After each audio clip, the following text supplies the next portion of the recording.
السلام علیکم پیارے بھائیوں، جو ہے اس بیان کو ضرور آپ سنیں اور اس کو آگے شیئر بھی کریں اور ہمارے چینل کو سبسکرائب کریں، کومنٹ کریں اور بیل آئیکن کو پریس کریں۔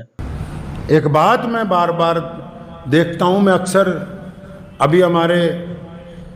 چچا ہیں حافظ اسرائیل صاحب، ان کی بیٹی کا نکاح تھا، ملیر کوٹلہ میں گیا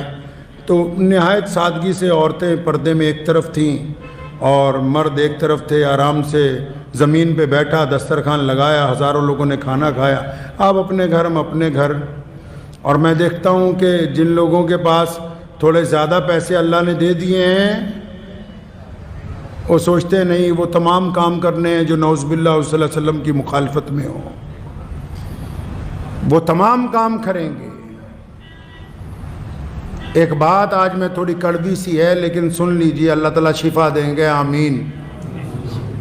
زور سے کہہ دو آمین، بیماری دور ہو جائے گی انشاءاللہ۔ ایک سوال ہے میرا سارے مولویوں سے، بھارت کے مولویوں سے، چاہے وہ دیوبندی مولوی ہیں، چاہے وہ بریلوی مولوی، چاہے وہ تبلیغی جماعت والے ہیں، چاہے وہ جماعت اسلامی والے ہیں، چاہے وہ ندوہ والے ہیں، چاہے وہ جامعہ ملیہ والے ہیں،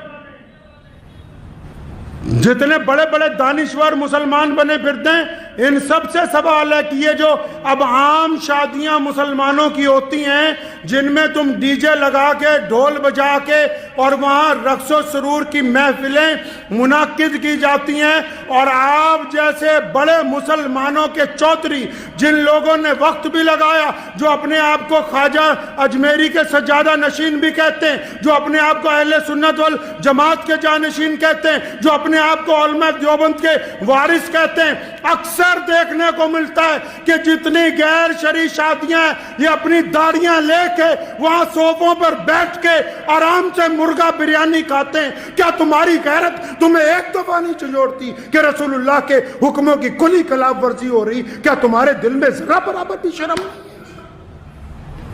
ذرہ برابر غیرت نہیں آتی تمہیں؟ کہا مفتی صاحب نے، کہنے لگے میں گیا، لڑکی کو پوچھا کہ تمہیں فلاں کے ساتھ نکاح میں دے دیا، یہ گواہ کھڑے ہیں، یہ وکیل کھڑا ہے، تجھے قبول ہے؟ لڑکی بولتی نہیں۔ فرمایا 3 دفعہ پوچھا، لڑکی بولتی نہیں، تو سارے مفتی مل کے کیا کہتے ہیں کہ اگر بولتی نہیں ہے تو اس کا مطلب رضامند ہے، دستخط کراؤ، نکاح ہو گیا، کیا ہے جی؟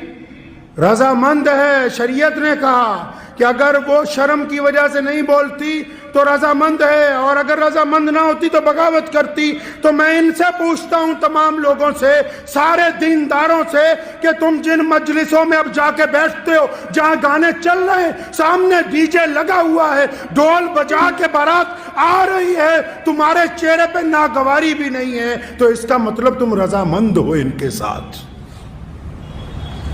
اور اگر تم ان کے ساتھ رضامند ہو تو اللہ اور اس کے رسول کی رضامندی تمہارے ساتھ نہیں آ سکتی۔ اگر غیرت مند ہو تو اگر روک نہیں سکتے، فرمایا ایمان کے 3 درجے، تو اپنے دل میں برا مانو، تمہارے چہرے پہ تو ذرہ برابر بھی شرمندگی کا احساس نہیں کہ ڈھول بجا کے بارات آ رہی ہے، تم اس مجلس کو چھوڑنے کے لیے تیار نہیں ہو۔ ان چودھریوں کی وجہ سے کہ یہ چندہ نہیں دیں گے، کیا ان کے پل پر مسجدیں اور مدرسے چل رہے ہیں؟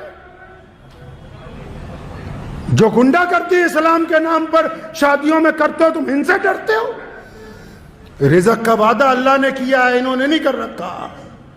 3 درجے ایمان کے، فرمایا اگر کوئی چیز بری لگے تو دل میں برا مانو، اگر طاقت ہے تو زبان سے کہو، اگر ہاتھ سے روک سکتے ہو تو وہ اول ترین درجہ ہے۔ تو یہ جتنے آپ، میں یہ جو بات آج ممبر پہ بیٹھ کے کہہ رہا ہوں، روزانہ پورے ملک میں شادیاں ہو رہی، اور جتنے سرمایہ داروں کی شادیاں جا کے دیکھ لو، یہ جتنے کٹھ ملا ہیں یہ ان کے نکاح بھی پڑھا رہے ہیں، ان کی بریانیاں بھی کھا رہے ہیں، ان کے قورمے بھی کھا رہے ہیں۔ اگر تم قوم کی نگہبانی نہیں کرو گے تو یاد رکھو تمہاری حیثیت گڈریے کی ہے۔ اگر ایک بھی کوئی ریوڑ میں سے کوئی چیز ضائع ہو گئی تو گڈریے کو مالک پوچھتا ہے، اللہ تعالیٰ نے ان کو چھوڑ دینا ہے، تمہارا گریبان پکڑ لینا ہے۔